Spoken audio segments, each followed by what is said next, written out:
ख्वाजा आसिफ की तकरीर पर अपोजिशन अरकान सीख पा, स्पीकर से बोलने की इजाज़त न मिलने का शिकवा कर दिया। अपोजिशन लीडर उमर अयूब ने कहा कि जब बोलने लगते हैं तो रोक दिया जाता है। कवानीन में तरमीम होने जा रही हैं और हमें आगाह नहीं किया जा रहा।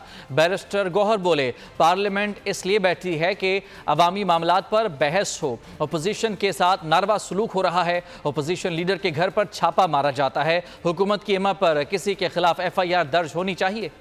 नींद में तरामीम होने जा रही हैं और मेंबरान को उसी वक्त उस मसले की कॉपी दी जा रही है कि वो तरामीम क्या है। ये टोटल अंधेर नगरी हो रही है। माइक बंद कर देते हैं। इस चीज़ की हम लोग शदीद अल्फाज में मजम्मत करते हैं। और हाँ, हम ये कहते चले आ रहे हैं कि जमहूरियत में अगर पार्लियामान नहीं है तो वो जमहूरियत नहीं है। तो लोगों को उठाया जाता है, FIR रजिस्टर नहीं हो रही तो क्यों कर वफाकी हुकूमत एक तरफ तो रजिस्टर नहीं करवा रही, दूसरी तरफ वो कह रही है जी कि वो अंडरटेकिंग नहीं दे रही।